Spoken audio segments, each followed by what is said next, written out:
በሁሉም የሰከረ ያጋጥማል። መስሎት የሚገባ ደግሞ ይኖራል። እንዳልነው አንዴ መጋደል ከተጀመረ ይቀጥላል። መገዳደል ቤተሰብ ሄድ ተኩስታት ስለሆነ ቤተሰብ ሄዶ እንዴት ቤተሰብ ልጄ፣ አባቴ፣ ወገኔ፣ ዘመዴ ወደሚል ይሄድና እየተስፋፋ አይደል። አንድ ከተቀጣጠለች ከዛ በኋላ አደገኛ ነው። ስለዚህ የጥያቄዎቹ አይደለም ጥያቄዎቹ መለየት ነው ያለብን። እንደየ ሁኔታው ደቡብ እንዳልኩን የማቃቸው አሉ በፊትም ሲነሱ የነበሩ ጥያቄዎች የህዝቡ ማለት ነው።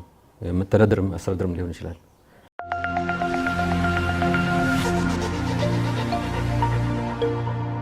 አፓርትመንት በኮንዶሚኒየም ዋጋ ያውን በኮሪደር ልማት ባሸበረቀችው ለቡ መብራት ኃይል 100% ለሚከፍሉ ደንበኞች ብቻ።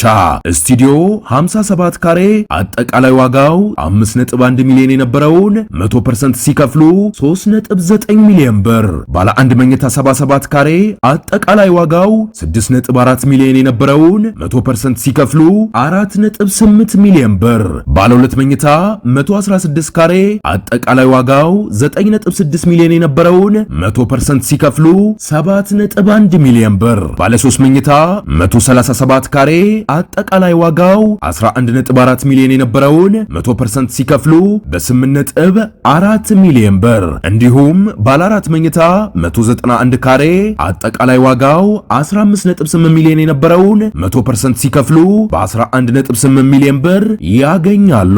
እነዚህ እድሎች ለአምስት ደንበኞች ብቻ ስለሆነ ፈጥነው ከታች ባለው ስልክ ይደውሉ። ዝም ብሎ በቃ ለህዝቡ ስለምናስብ ነው በሚል ብቻ አይደለም። ለህዝቡም እናስባለን። ለህዝቡም ስለምናስብ ነው የተሰዋው። ግን ጓዳችን አለዛ የተቀበረ ሁሉም ቦታ ለነሱ እናስባለን ማለት ነው። ጥሩ በስፌድበት ይሄን ጉዳይ በደንብ ስላስረዱ እንደዚህ የወሰን የማንነት ጥያቄዎች በስፋት በሁሉም አካባቢዎች ማለት ይቻላል። ለምሳሌ እኛ ጋር ደቡብን ማንሳት እንችላለን። አዲስ ክልል የመደራጀት ጥያቄዎች አሉ፣ በዞኖች የመደራጀት ጥያቄዎች አሉ። እነዚህ ጥያቄዎች አብዛኛዎቹ በአንድ ዓመት ውስጥ ያሉ ናቸው። ቅድም እርስዎ እንዳነሱት በአማራና በትግራይ ክልል አካባቢ ወሰን አካባቢ ያሉ ችግሮችም ከዚህ ቀደም ያን ያህል ጎልቶ የሰማናቸው አይደሉም። ይሄ ማለት ቅድም እንዳሉት በአመራር ብልሽቱ የመጡ ናቸው በሚለው እንያዝ ወይስ የፌዴራሊዝሙ ያኔ ሲተገበር ክፍተቶች ነበሩበት? ለምሳሌ በተጨባጭ በደቡብ ሁኔታ ያለው ማንሳት እንችላለን ማለት ነው። እዚህ ላይ ምንድነው የሚሉት? ይሄ አሁን ባለው በአመራር ብልሽት የመጣ ብቻ ነው በሚለው ማለፍ ይቻላል? ኦር ያኔም እንደ ክፍተት የሚታዩ መስተካከል የነበረባቸው ጉዳዮች ነበሩ? ዛሬ ላይ ሆኖ እንዴት ላይተን ነው ማየት ያለብን? እንዳልከው ፌዴራሊዝም 100% ችግር ያልነበረበት ነው ብዬ ማስቀመጥ አልችልም። ያው ከውጤቱም የተረጋጋ አገር ስለነበረ የሰራ ነው፣ ውጤታማ ነው። ስለዚህ በመሰረቱ ትክክል ነበረ ማለት ነው። አሁን አዲስ ፌዴራሊዝም የሚለው አስተሳሰብ ነው እየመጣ ያለው እንጂ አዲስ ፌዴራሊዝም እኮ አልመጣም። አመራሩ የሚለው ያ ፌዴራሊዝሙ ለምንድን ነው ያልቀጠለው? ያስተሳሰብ ለምንድን ነው ያልቀጠለው? ህገ መንግስት እኮ አልተቀየረም፣ ፌዴራሊዝም አልተቀየረም። አመራር ነው የተቀየረው። አስተሳሰብ ነው የተበላሸው። አሁን ጥንቅጡ ነው እየወጣ ያለው ማለት ነው። እንትኑ አልተቀየረም። ስለዚህ የአመራር የሚሆነው ይሄ አስተዳደሩ ላይ ነው። መበጣበጥ ግዴታ አይደለም። መበጣበጥ ጥያቄ ማንሳት ግን እንዳልከው ያልተፈታም ሊነሳ ይችላል። ግን ወደ ግጭት መግባት አለበት። እሱ አመራር ነው። የአመራር ችግር ይሆናል። የተሳሳተም ሊሆን ይችላል መነሳቱ። ለዚህ እኮ ነው ዴሞክራቲክ ነው እያልን ያለው። ማስረዳት ነው። አይ ይሄ ስህተት ነው፣ ይሄ በፊት ያልመለስ ነው። አሁን ደቡብ እንዳልከኝ በፊት የሚነሱ ጉዳዮች እንዳሉ አውቃለሁ። የነበሩም ማለት ነው። አይ እንደዚህ ይሁን የተባለ የቀጠለ ሰውም ላይፈልገው ይችላል። ካጀማመር ማለት ነው። ካጀማመሩ የነበሩ ግን የግድ መታኮስ አለበት ማለት ግን አይደለም። የነበሩ ናቸው፣ አሁንም አሉ። ስለዚህ እንዴት ንፍታው ነው የሚሆነው። ሄዶ ያው ህዝቡን ይዞ ነው መፍትሄ ያለው። ህዝቡ ጋር ሆና ነው መፍትሄ የሚመጣው። ለህዝቡ ያለውን አማራጭ ማስረዳት፣ መጨረሻ ይወስን። አውቄ አይደለም የሚወስነው፣ ወሳኙ ህዝብ ነው። ግን እንደ ፖለቲከኛ ማስተማር አለብህ። ለአንተ የሚጠቅመህ ይሄ ነው ወይ አንድ መሆን ነው። ይሄ አያዋጣም፣ አያስፈልግህም። ከዛስ ይወስን። በፊትም በአግባቡ መልስ ያላገኘ ሊሆን ይችላል። አሁንም ሊነሳ ይችላል። አዲስም ነው የምልህ። ጥያቄ እንለየው የምልህ ለዚህ ነው። አስተዳደሩ ላይ ነው የአመራር እንጂ ጥያቄዎቹ በአመራርም ምክንያት የተነሱ አሉ የማይመለከተው ግን በቃ የግድ ሊነሱ ወር ተነስተዋል ወይ ሊነሱ የሚችሉ ያልተፈቱ። ስለዚህ ለይተን ነው የምናየው። በጉዳዮች ላይ የተለያዩ ናቸው። የግድም መነሳት የሚችሉ ወይ ተነስተው የነበሩ ያልተፈቱ አሁን ደግሞ ሊነሱ የሚችሉ ናቸው። ባይዞ ነገም ሊነሱ ይችላሉ። የምናውቃቸው ብቻ አይደለም። እሱ ክፍት ነው የህዝብ ከሆነ ግን ግጭት ግን አመራር ነው። በግጭት መታየት አለበት ይሄ ጥያቄ። በተለይ ደግሞ አንድ ወገን ለአንድ ወገን የሚባለው ግን በጭራሽ የአመራር ጥፋት ነው። አመራር ነው። ህዝቡ ሊሆን በምንም አይነት ሊሆን አይችልም። ህዝብ ለህዝብ የሚያጋጭ ነገር የለም። ምንም ግጭት አንድ የሚያደርግ ነው። የተለያየ ብሔርም ቢሆን በአስተዳደር ሊለያይ ይችላል እንጂ አንድ የሚያደርገው ነው። ፍላጎት አንድ ነው፣ ሰላም ነው። ሰላም ሁሉም ይፈልጋል። የትኛው ብሔር ነው የማይፈልገው? ልማት ነው የማይፈልግ አለ እንዴ? በራሱ አካባቢ መተዳደር፣ በራሱ ቋንቋ ሁሉም ይፈልጋል። ምን የሚያጋጫለው? ወሰን አይጋጭም፣ ግን ሊገፋፋ ይችላል። በግጦሽ በብዙ በውሃ በምናምን ጥሩ ይገባኛል ሊል ይችላል። መፍትሄ አለው። መንግስትም ሳይገባ ሽማግሌ ሊፈታው ይችላል። ራሱ አብሮ ነው አዛ የሚኖረው። ህብረተሰቡ እርስ በራሱ የተሳሰረ ነው። አጎራባቸው የመለው ማለት መፍትሄም አለው። አመራር ሲገባስ ድብልቅልቅ ይወጣል። ኖ ይሄኛ ነው ይላል። ይሄኛ ነው ካላልክ ይለዋል። በሁሉም የሰከረ ያጋጥማል። መስሎት የሚገባ ደግሞ ይኖራል። እንዳልነው አንዴ መጋደል ከተጀመረ ይቀጥላል። መገዳደሉ ቤተሰብ ሄድ ተኩስ ሳትለውም ቤተሰብ ሄዶ እንዴት ቤተሰቤ፣ ልጄ፣ አባቴ፣ ወገኔ፣ ዘመዴ ወደሚል ይሄድና እየተስፋፋ አይደል። አንድ ከተቀጣጠለች ከዛ በኋላ አደገኛ ነው። ስለዚህ የጥያቄዎቹ አይደለም ጥያቄዎቹ መለየት ነው ያለብን። እንደየ ሁኔታው ደቡብ እንዳልከውን የማውቃቸውም አሉ በፊትም ሲነሱ የነበሩ ጥያቄዎች የህዝቡ ማለት ነው። መተዳደርም አስተዳደርም ሊሆን ይችላል። አንድ ቢሆን በፊትም እኮ ነበር 4-5 የሚባልም እናውቃቸዋለን። በሂደት አንድ ብንሆን የሚል አሁንም እየተነሳ ነው። ሄዶ በህዝብ ነው እሱ እንትን የሚደረገው። ስለዚህ ይሄ የግድ ከአመራር ጋር የሚያዝ አይደለም። ግን የአመራር እጅ የለበትም ማለት ደግሞ አትችልም ማለት ነው። መለየት ነው ያለብን በእያንዳንዱ ጉዳይ የህዝብ ጥያቄ የሆነ ንጹህ የሆነ የህዝብ ጥያቄውና አመራር የገባበት ወይም የበከለው አመራር ገብቶ የበከለው ጥያቄ ሊኖር ይችላል። ያበላሸው ወደ ግጭት በተለይ የሚያመራው አመራር ጋር የተያያዘ ስለሆነ እየለዩ መሄድ ይሄ እንትን ነው የራሱ የአመራር ጉዳይ ነው። ችግር ውስጥም እየገባ ያለው አመራር ነው። መፍትሄ የሚሰጠው አመራር ነው እንጂ ጥያቄዎቹ አሁን ትርምስምስ እንዴት ይሆናል? አዲስ ኢትዮጵያ ልንገነባ እንችልም። አሁን የተገነባ ነው ይሄ አገር በጎደለው ላይ ባልተመለሰው ላይ ትሰራለህ እንጂ አዲስ ፈጠራ አያስፈልግም። አመራር ነው የነበረ ተግባብቶ መፍታት ነው። ጥሩ አመራር ነው የሚያስፈልገው። ለብልሽቱም ለመፍትሄውም አመራር ነው ያለው በስተጀርባው። ይህን ማነሳውን ጥያቄ ቅድም ነካክተውታል፣ ግን በደንብ በግልጽነት እንዲቀመጥ ስለምፈልግ ነው። እንደዚህ አይደረግም ተብሎ የሚነሳም ብዥታም ስላለ እሱ እንዲያጠሩልኝ ስለምፈልግ ነው። ህወሓት በተለይም በትግራይ ክልል መንግስት በርካታ ምሁራን ሌሎችን በዘንድሮ ዓመት በጣም አሳትፈናል ብሎኛል። እሱ ጥሩ ጎን ነው። ነገር ግን ህወሓት በዚህ በመተካካት አዳዲስ አመራሮችን ማምጣት ወጣቶችን ማብቃት ላይ ብዙም ፈጣን አይደለም፣ ዳተኛ ነው ተብሎ ይነሳል። አሁን በተጨባጭ ያለው ሁኔታ ምን ይመስላል? እርስዎ በክልል በሚመሩት ክልል ኢንፎርሜሽን ማለት ያለ ማግኘት ነው የሚሆነው እንጂ ብዙ ወጣት ነው ያለው በህወሓት አመራርም ራሱ በተለይ በዚህ ዓመት ጉባኤ ካይደን የለ በመስከረም መጨረሻ አካባቢ ጥቅምት ሐዋሳ ነበር የኢህአዴግ ሰው ባለፈው በመስከረም ያደረግነው ጉባኤ አብዛኛው አሁን የህወሓት አመራር አብዛኛው አዲስ ምሁር ወጣት በርከት ያለ ታጋይ ስላለ በህወሓት አሁንም ታጋዮች አለን እንደኔ ማለት ነው። የተወሰኑ ማለት በቁጥር ጥቂቶች ነን። ስለዚህ መተካካቱ ያው በቁጥር ታጋዮች ነን እንጂ አመራር አልነበርኩም። ለረጅም ኋላ የመጣሁት ነኝ። የነባር አመራር አሁን የለም ጭራሽ። የመተካካቱ እኛ በእንትን ነው ይሄን ያለ ነው። በሶስት ዙር አሁን ሲጀመር የመጀመሪያው እድገትና ትራንስፎርሜሽን 2003 ነው የተጀመረው። ስለዚህ በሶስት ጊዜ ያው ሁለት ጉባኤ ማለት በየሁለት ዓመቱ በሚካሄደው ጉባኤ 1/3 መጀመሪያ በሚቀጥለው ጉባኤ 2/3 ይሆናል። በሚቀጥለው ጉባኤ ነባሩ ይወጣል ነበር። በዛ ነው ሄድነው። ተተክቷል። በስራ አስፈጻሚ የነበረው ነው መጀመሪያ እንዲወጣ ከዛም ወደ ማዕከላዊ ኮሚቴ ሄደው አሁን ነባር የሚባል ስራ አስፈጻሚ የለም። የድሮ አመራር ማለት ነው የለም። አንድ ሰውም የለም። እኛ ኋላ አሁን የመጣ ነው ማለት ነው። በጂቲፒ ነው እኔም የገባሁት ወደ ስራ አስፈጻሚ። ስለዚህ አሁን በዚህ 5-6 ዓመት የገባን ታጋዮች ብንሆንም ወደ አመራር አሁን ነው የመጣን። ስለዚህ ስራ አስፈጻሚ አዲስ ነው፣ በመተካካት የመጣ ማዕከላዊ ኮሚቴ የተወሰነ ያለው ባለፈው እንዳልኩት መስከረም ግን በቁጥርም ነው እየገለጽኩኝ ያለሁት ከግማሽ በላይ አዲስ ምሁር ከግማሽ በላይ አዲስ ትውልድ ነው አሁን ያለው። ግን እኛ መሪዎች በፊት የምናየው ታጋዮች አለን የድሮ እንትን አመራር ባንሆንም እኛንም እንታየው ግን አዲስ አመራር ነው።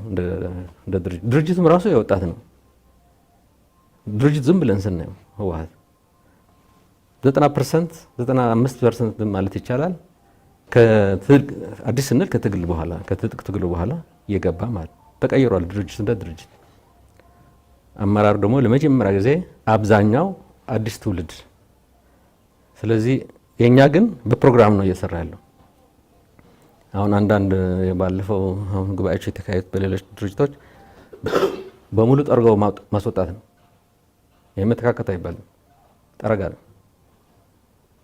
በጠረጋ ድርጅትን መምራት አችልም፣ ድርጅትን መቀየር አችልም። በጠረጋ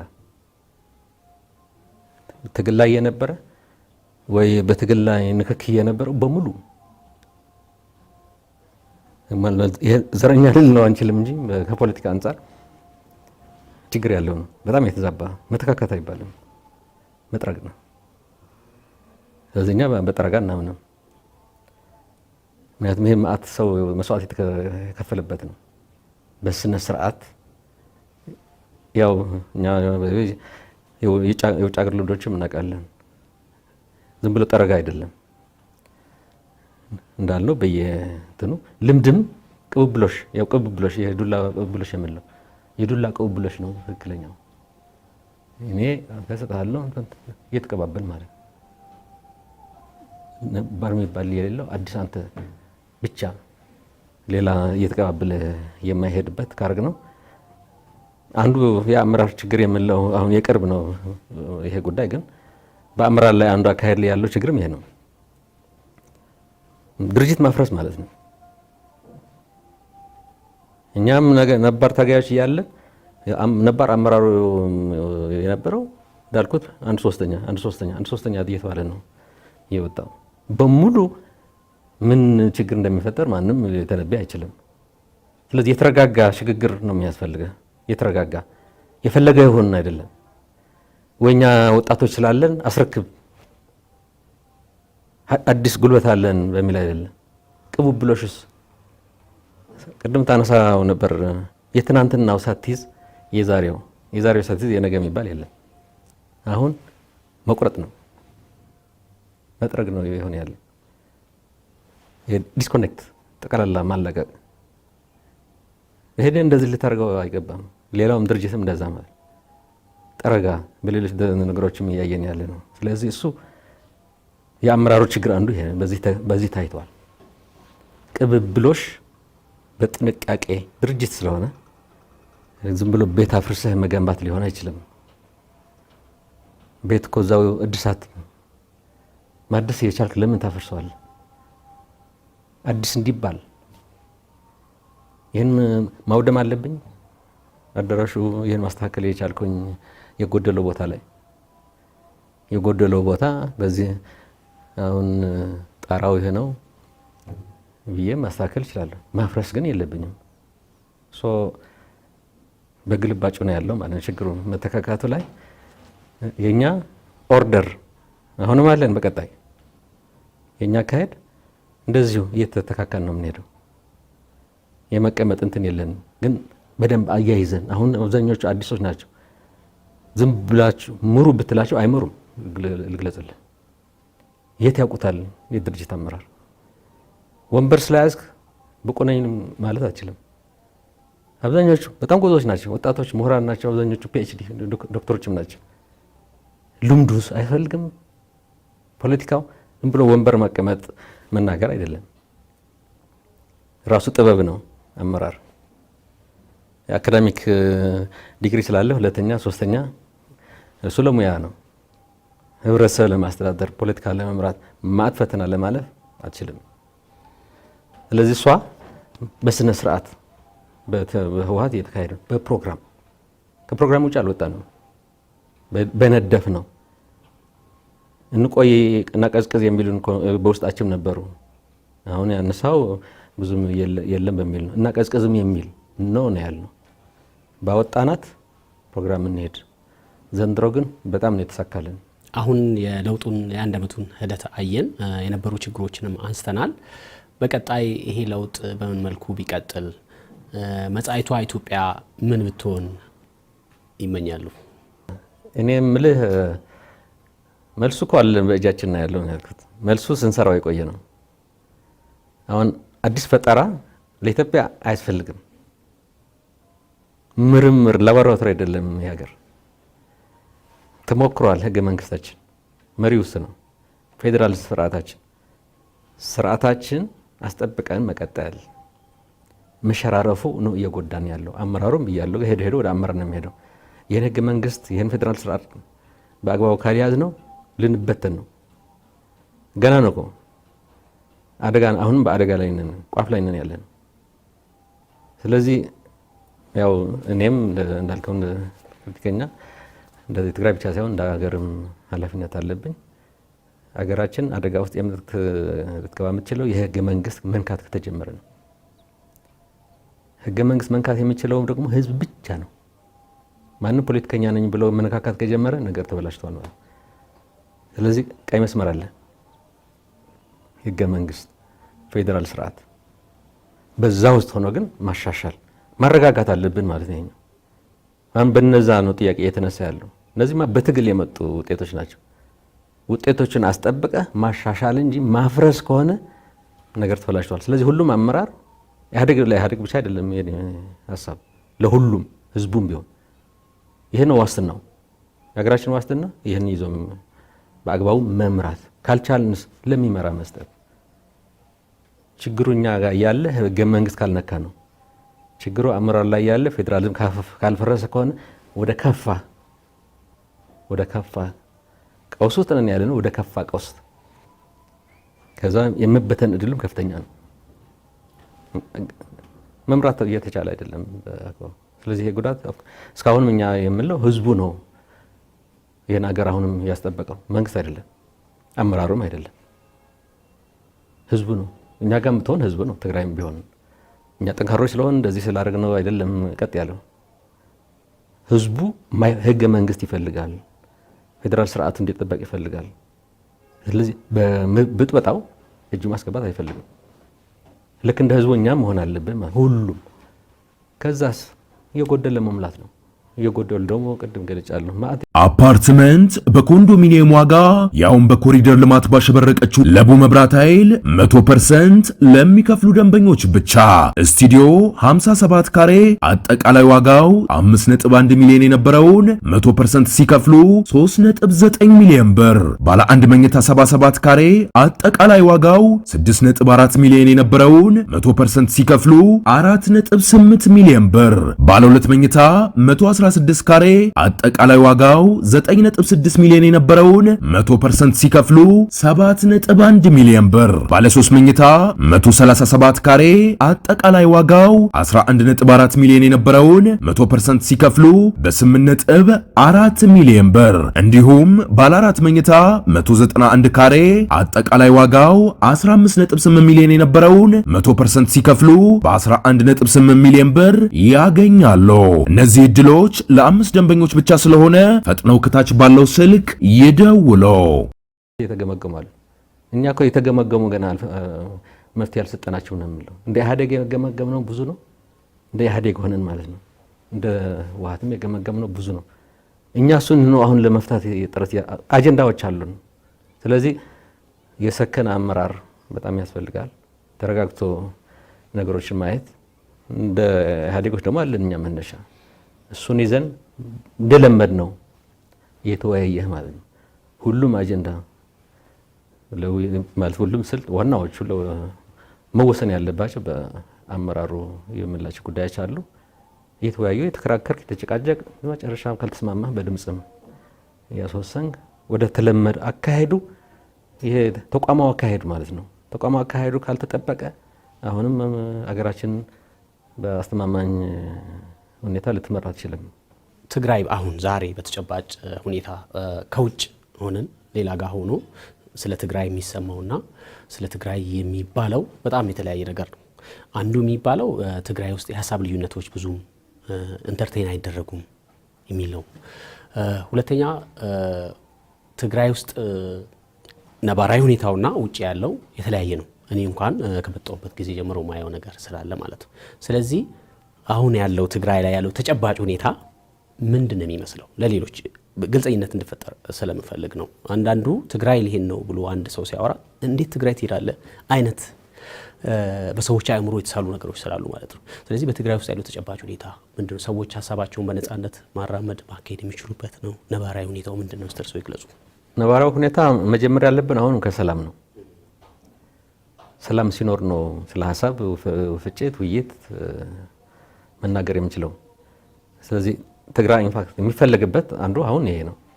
እኔ ደግሞ ማቆና የምገነዘው ብቻ ሳይሆን ብዙ ኢንቨስተር እየመጣ ነው። ብዙ ፍሰት አለ። የሀሳብ ፍጭት መኖር አለመኖር አይደለም፣ ሰላም። ለሀሳብ ፍጭትም ሰላም ቅድመ ሁኔታ ነው። ስለዚህ ሰላሙ እንዳልኩ ዝም ብሎ እንትን የሚደረግ አይደለም። ሰላሙ ግን ምንድነው? ታፍኖ ነው ሰላም የሆነው ወይስ እንደተባለው ማለት እድል አለ ሀሳብ የመሰለህን ሀሳብ ለማራመድ የሚለው ነገር ደግሞ ከዛ ቀጥሎ የሚመጣ ነው ማለት ነው። ስለዚህ ሰላሙ ካለ ዘንድ እንዴት ነው ሀሳብ እኛ ያው ቅድም ገልጸው ነበር የትግራይ አይደለም አሁን በዲሞክራሲ ላይ ችግሮች ነበሩ ብለን ኢህአዴግም ገምግመናል፣ እኛ እንደ ህወሓትም ገምግመናል። ጸረ ዲሞክራቲክ አካሄዶች ነበሩን። በድርጅት ውስጥም ሰው ነፃ ሆኖ የፈለገውን ሀሳብ የሚያራምድበት ታግሎ ተቃውሞ ምንም የማይደርስበት መሆኑ እርግጠኛ ያልነበረበት ወይም ጉዳት የሚደርስበት ጸረ ዲሞክራሲ አካሄድ ነበረ ብለናል። በሀገርም ያው ኢህአዴግም ሲገመገም እንደዛ ነው። ይሄ እነዚህ ታራሚዎች እስር ቤት ገብተው የነበሩ ያልናቸው አንዳንዱ መገለጫም የጸረ ዲሞክራሲም በአንድ በኩል ብለን ነው ያስቀመጥ ነው። ስለዚህ ይሄ መፈታት አለበት ሰው ነፃ ይሆን የሚል። ስለዚህ ችግሮች ነበሩ። የተለየ ለትግራይ የተሰጠ ችግር አልነበረም፣ ግን ችግሮች ነበሩ። አርሶ አደሩም መዳበሪያም ቢሆን በጫና ፈልጎ ሳይሆን ውሰድ ተብሎ እስከ ሁሉም ዘርዝረን እንኳ አይተነዋል። ነፃ ይሆን ያልነው አሁን አጋጣሚ ያነሳው ላይ መዳበሪያ አስገድዶ የሚሰጥ ኤክስቴንሽን ሰራተኛ የወረዳ አስተዳደር የለም። በፍላጎት ብቻ ተጽዕኖ የሚባል አስፈላጊ ነው መዳበሪያ፣ ግን በተጽዕኖ መሆን የለበትም ነው። በጫና መሆን በፍላጎት ተግባራዊ ማድረግ ተጀምሯል። ብዙ ስራዎቻችን ያው ችግሮች ነበሩ፣ ለማሻሻል ነው። ቅድም አካል የለውጡ ነው፣ መሻሻሎች ለውጦች ለማድረግ ነው። አንዱ ትልቁ ከጉባኤ ጋርም አያይዘን በዚህ ዓመትም የወሰን ነው ዲሞክራታይዜሽን ይስፋፋ ነው ያለ። ብዙ ነገር ዲሞክራታይዝ እናድርገው። አሁን በቀበሌዎች ወረዳዎች ከላይ አሁን ምደባዎች እናካሄዳለን። ራሱ ይምረጥ ነው ያለው ወረዳ በድርጅት ሳይሆን በኃላፊዎች ከላይ እገሌ ሳይሆን ራሱ የፈለገውን ይምረጥ። ዲሞክራታይዜሽን ኖት በመንዳ ወደ መዋቅሩ ነው የገባን ያለ ነው። ዝም ብሎ የመናገር ብቻ አይደለም። ወደ መዋቅሩ ነፃ ሆኖ እንዲወስን። አሁን ከላይ የሚመደብ ከሆነ እንዳልነው አሽከር ነው የሚሆነው፣ ወይ አለቆችን ለማስደሰት ያልሆነ ሪፖርት ያቀርባል። ይሄ ውሸት ምናምን ብዙ ስንላቸው የነበረ ራሱ ከሆነ ህዝቡ ራሱ ካስቀመጠው ለህዝቡ ነው የሚሰራ ማለት። ከላይ እንትን ያርገውማ የሚሾመውና የሚጥለው አይደለም። የሚሾመውና የሚጥለው እዛው አጠገብ ያለው ህዝብ ነው። ወደዚህ ብዙ ዝርዝር ነው የገባ ነው። ቀበሌዎችም ላይ እንደዛ ነው እያደረግን ያለ ነው። ራሱ ያስቀምጥ፣ ወረዳም እንዳይገባ በቀበሌ ምደባ ላይ ዲሞክራታይዜሽን ነው። ሌላው ደግሞ ያው በውስጣችን ብቻ ሳይሆን ከድርጅቶችም ያለን ግንኙነት። አሁን ትግራይ መድረኮችም ጀምረናል። ከመቀሌ ዩኒቨርሲቲ ጋር እየተገናኘን ተቋሚ ፓርቲዎችም ኢቭን በሀገር አቀፍ ያሉትንም እዚህ እንዲመጡ አካል እንትኑን የመሰለህን ሀሳብ የመግለጽ የድሮ አመራር አሉን በረሃ ጥለውን ይሄዱ እነሱም ሳይቀርኩ ጠርተናቸዋል። አመራሮቻችን አይደሉም ምን እንደሚሉ እኛም እናውቃለን። ግን ኑና ሀሳባችሁ ግለጹ። እነ አረጋዊ እነ ግደይ ዘርአጽዮን የሚባሉት ማለት ነው ጥለውን ከሆነ ሄዱት እዛም ምን እንደሚሉ እናውቃለን። ግን ያው የድሮ አመራሮቻችን ናቸው። ልዩነትም ቢኖረን መጥተው ነፃ ሆኖ እንደ የመሰላቸውን ለዚህ መድረኮች እየበዙ ናቸው በትግራይ ነው። በተጨባጭ ለውጥ አድርገናል። አሁን ባለፈው የካቲት 11ም ተከታትላችሁ ይሆናል። የድሮ አመራሮቻችን በዚህ የተሃድሶ እንቅስቃሴ የምንለው የተለየ አቋም አንጃ ብለን ማለት ፈርጀን ከድርጅታችን በራሳቸው በእኛ ምክንያት የወጡ ገበዝ ናቸው። ልዩነት ነው። ልዩነቱ ተሰርዟል ማለት አይደለም። ግን ይሄ መደማመጥ ይኖር ነው። የተለየ አቋምን ቢኖር ይምጡ፣ ይጋበዙ። አንድ ግን አልሆንም። ስለዚህ ያለፈውም ችግርም ሳይቀር ነው ለመፍታት ጥረት እያደረግን ያለ ነው። ያለፈውም ችግር በቃ አብረህ ተመሳሳይ አቋም ከሌለ የራሱ ጉዳይ ይባል የነበረው አሁን ተገቢ አይደለም። ለዚህ መልእክት ለማስተላለፍ ነው። ከሁሉም በላይ የፈለገ አቋም ይኑርህ፣ በሰለጠነ መንገድ ነው የምንሄደው እንጂ አሁንም ተበታትነን አይንህ እንዳላየው አንሽን እንዳላየው የሚለው ነገር የግምገማ ውጤት ነው ይሄኛው። በየጊዜውም እያሻሻል ነበር ነው የመጣው። በግላጭ ደግሞ ህብረተሰቡ በሚያየው መልኩ በስፋት አቋም ግን እንትን የለውም ያቋም። ስለዚህ ይሄ የተለየ ሀሳብ የሚለው በተግባር የታየ ነው አድርገን ነው የማናቅ። በግምገማው ምክንያት እናሻሽል ስላል ብዙ ነገሮች እያሻሻል ጅምሮች ማለት ነው። ግን ይሄ ማለት ተፈቷል ማለት ግን አይደለም። መስራት ገና ብዙ መስራት ይጠበቅብናል። ጥሩ። አንድ የሰሞንኛ ጉዳይ ላንሳና ጥያቄዎችን አጠቃልላለሁ። ከሰሞኑ ስለ አዲስ አበባ ጉዳይ በርካታ ነገሮች እየተነሱ ነው። የተለያዩ ወገኖችም የራሳቸውን ሀሳብ እየሰጡ ነው፣ ፖለቲካ ፓርቲዎችም ጭምር ማለት ነው። ትንሽ የኛ የሚል አይነት ስግብግብነት በጎልቶ ይታያልና እንደው ህወሓት እንደ ህወሓት አቋሙ ምንድን ነው? አዲስ አበባ በተመለከተ አዲስ የምናመጣው አቋም የለንም። ስለ አዲስ አበባ ህገ መንግስት ላይ ተቀምጠዋል። ከአዲስ አበባ በህግ የልዩ ጥቅም የሚል ይሄ ልዩ ጥቅም ማለት ምን ማለት ነው የሚለው መዘርዘር ነው የሚያስፈልገው ማለት ነው። ስለዚህ አሁን አዲስ ነገር መፍጠር ሳይሆን መግባት ያለብን ያው ህገ መንግስት ስንደጋግመው የነበረው ለዚህኛውም ህገ መንግስታዊ ምላሽ አለው። በአፈጻጸም ችግሮች አሁንም ያፈጻጸም ስንል ነበር እንዲሁ ተቀምጧል በህገ መንግስት ግን ምንም ሳይሰራበት ነው የቆየው። በቅርብ ጊዜ ተነስቷል። ያው ወጣቶችም ያነሱታል፣ ህብረተሰቡም ያነሱታል፣ በተለይ ኦሮሚያ ያነሱታል። ጽፋችሁን ያስቀምጣችሁት እንጂ የፈታችሁት የሰራችሁት ነገር የለም። እውነት ነው ተጽፏል፣ ግን ህገ መንግስቱ ላይ አለ። ስለዚህ አሁን ለዚህ ነው አዲስ አቋም አይደለም ማምጣት ያለብን የሚገባንም በህገ መንግስት ያስቀመጠው አግባብ አዲስ አበባን ማየት ነው ማለት ዝርዝር መስራት አለባቸው። በአንድ አመት 2 አመት በፊትም ይነሱ ነበርና መመለስ አለባቸው። ይሄ የልዩ ጥቅም ምን ማለት ነው እስከምን ይሄዳል የሚለው ሙሉ ምላሽ አለ ብዬ ልናገር አልችልም። አሁንም እሱ ጋር ግን የኛ የሁላችን የሚል አይነት ክርክሮች ከሰሞኑ ያሉ ስላሉ ነው። እሱ ነው እንሙሉ እኛ ወደ እነሱ ክርክር ልገባ አልችልም። የኔ መነሻ አሁንም ህገ መንግስቷ ናት። በህገ መንግስት የተቀመጠች ያለችና በደንብ እሷ ትተንተን ትዘርዘር። በወቅቱ የነበሩ ሰዎች አሉ፣ የተከራከሩ ሰዎች አሉ ማለት አሉ። የህገ መንግስት ሲቀረጥ ማለት ከህብረተሰቡም አሉ። ስለዚህ አሁን የአካዳሚሻንና የሆነ ፖለቲከኛ ክርክር አይደለም ማድረግ ያለብን። ያች መነሻ እንያዛት። ያች በህገ መንግስት የተቀመጠች እሷን ዘርዝራት። ስለዚህ የኛ እኔ ገሌ የሚለው እዛ ሊመልስልን ነው። ምንድነው የሚለው እሱ የገሌ ምን ይላል ወይ የነዋሪው የኦሮሚያ ምናምን እየተባለ ሊዘረዘር ነው ማለት ነው። በሱ ነው የምንመልሰው። ካልሆነ ይሄ ካልሆነ የሚል የተለየ አቋም እኛ ማራመድ አንችልም፣ ተገቢም አይደለም። አቋም ተወስዷል ባይ ነኝ። ኦሬዲ የተወሰደ አቋም አለ። ህገ መንግስታዊው ነው። ወደ ህገ መንግስቱ እንሂድና ዘርዝረን እናስቀምጠው። የኦሮሚያ ልዩ ጥቅም ነው የሚለው ይሄ ልዩ ጥቅም የሚለው እሱ ነው አሁን ኦሮሚያ ገባህም ሊሆን አይችልም። እንደሚያገባውማ ህገ መንግስቱ መልሶታል ማለት ነው። ህገ መንግስቱን ካልጣል ነው በስተቀር ግን እስከ ምንድን ነው የሚለው ግን እሱ ነው። ያው ህገ መንግስት ስለሆነ መዘርዘር የሚገባቸው አሉ። ስለዚህ እንዳልኩት ነው መጠቀሚያ ሳይሆን ማድረግ ያለብን በህገ መንግስት የተመለሰው ተመልሷል። እሱን አሟልተን አልተተገበርም እኮ ሀሳቦችም ገና ናቸው። ሶስት ሲተግበር ነው። ከዛስ የሚሻሻሉ የሚለወጡ ካሉ ደግሞ ስቲል ቅድም እንዳልነው አሁን መሳሳብ ሳይሆን በውይይት መሻሻል ካለባቸው ማለት መነሻችን ግን አሁንም ህገ መንግስቷ አድርገን መመለስ ይቻላል ባይነኝ የሚነሱት ጉዳዮች።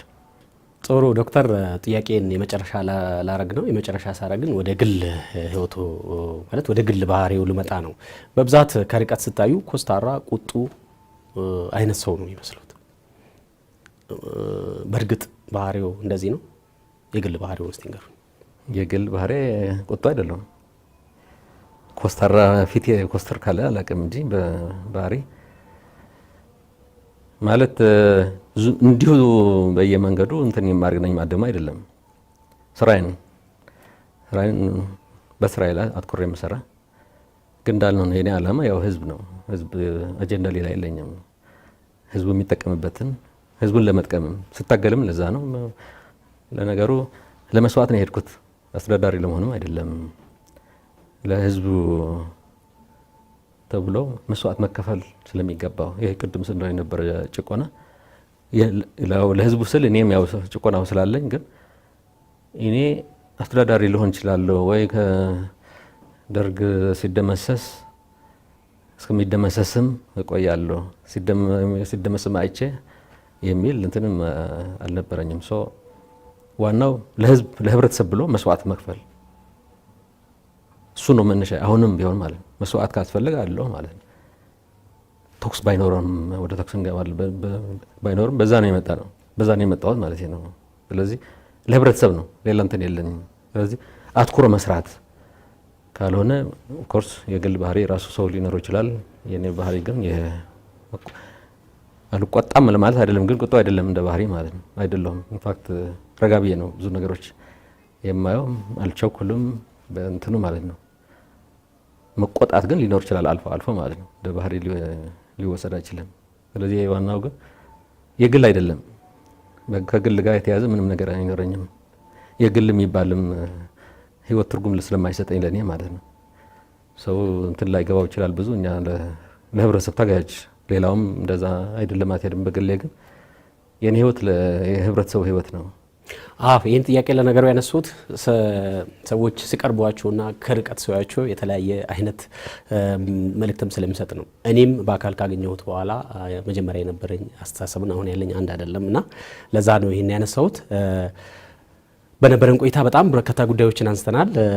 በቂ ምላሽም ሰጥተውናል። ጥያቄያችንን አክብረው ይህንን እድል ስለሰጡ በደቡብ ሬዲዮና ቴሌቪዥን ድርጅት ስም ከልብ አመሰግናለሁ ዶክተር። እንግዲህ የሁሉ መንገድ ተጉዛችሁ የኔን ሀሳብ የኔም አስተሳሰብ ከዛም አልፎ የድርጅቱም ከህብረተሰቡ ጋር የተገናኙ አስተሳሰቦችም ስለሆኑ ምን አይነት እንትን ያለው በምን አይነት ነው የሚያዩት፣ በምን አይነት ነው ጉዳዮቹን የሚመልሱት፣ ራሳቸውስ እንዴት እየተንቀሳቀሱ ነው እየሰሩ ነው የሚለውን ለመገንዘብ